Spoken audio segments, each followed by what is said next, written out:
Bonjour ou bonsoir, c'est selon le lieu où vous êtes en train de suivre ce site tant préféré, le site Ndamli. Encore le sport à la veille de la Coupe d'Afrique des Nations, vous imaginez qu'il s'agit bien entendu de football. Maintenant on a fini de jouer, quelles sont les équipes qui se sont qualifiées? On va commencer par le groupe 1. Les équipes se sont qualifiées, vous l'avez dit. Il y a peut-être une toute petite surprise sur laquelle ensemble nous allons nous arrêter, mais parlons du groupe 1 avec l'Afrique du Sud et le Congo-Brazza. L'Afrique du Sud et le Congo-Brazza qui se qualifient au détriment de l'équipe championne d'Afrique en titre. Alors, pour la première fois dans la longue histoire de la Coupe d'Afrique des Nations, l'équipe championne en titre ne sera pas en phase finale. Je disais tout au début de la compétition que c'était peut-être une fantaisie, pas de bon aloi, dans tous les pays du monde, ou du moins dans les compétitions du passé. On protégeait une équipe championne. L'équipe championne du monde se qualifiait d'office. Celle d'Afrique se qualifiait d'office. Celle d'Europe se qualifiait d'office. Malheureusement, à la CAF, souvent, on reprend peut-être les méfaits ou de l'UEFA ou de la FIFA, puisque la CAF aurait pu encore, ne serait-ce que pour des raisons de marketing, garder, qualifier l'équipe championne d'Afrique en titre. Le Nigeria est championne d'Afrique en titre. Il s'est retrouvé dans les poules de qualification.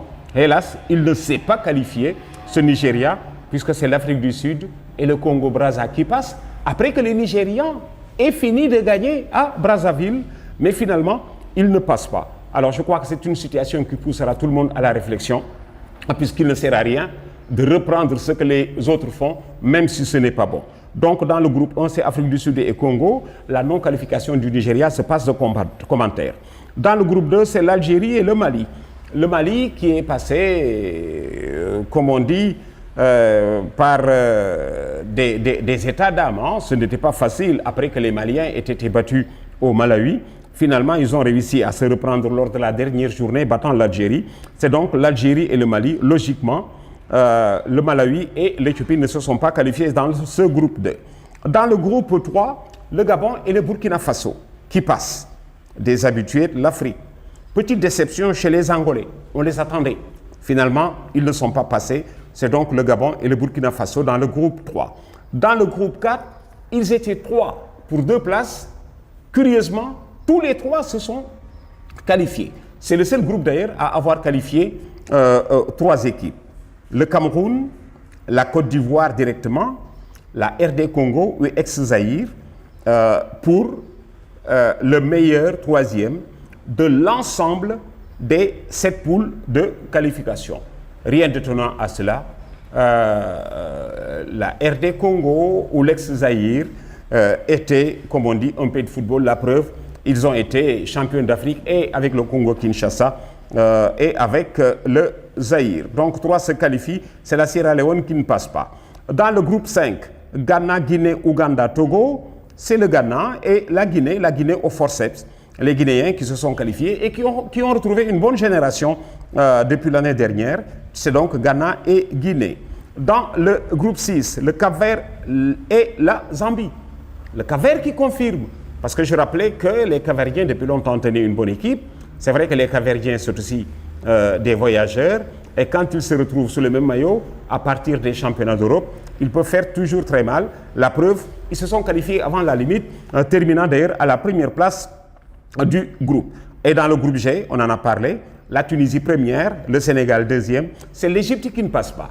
L'Égypte qui réfléchit sur son sort. Ce sera sa 3e Coupe d'Afrique d'affilée sans participation. Elle qui venait d'aligner 3 Coupes d'Afrique victorieuses. Alors, qu'est-ce qui s'est passé? Qu'est-ce qui s'est passé? Comment l'Égypte est tombée subitement très bas? Sujet de réflexion, l'entraîneur a été limogé. Bon, ils ont le temps de réfléchir et de revenir sur ce qui les attend. L'Égypte donc qui ne passe pas. Et la surprise, c'est la non-qualification et du Nigeria et de l'Égypte. Le tirage au sort, ce sera le 3 décembre à Malabo. Et c'est ce 3 décembre-là que la CAN va réellement commencer pour tout le monde. Parce que Il faut attendre d'avoir la constitution des poules pour voir comment ça peut se passer, prendre les matchs l'un après l'autre, supposer les chances des uns et des autres. Du côté du Sénégal, on est très enthousiaste. Ce qui est sûr, c'est qu'il n'y aura pas de petit adversaire. Il n'y aura pas d'adversaire de second calibre. Les équipes sont passées par des championnats pour se qualifier. Si vous entrevoyez un petit poussé dans cette poule de qualification, eh bien, c'est peut-être le Congo-Brazza que nous n'avions plus vu depuis une quinzaine d'années.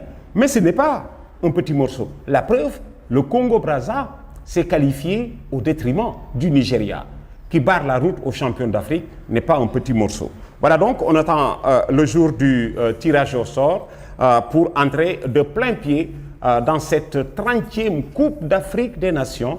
Le Sénégal en est aujourd'hui à sa 12e participation.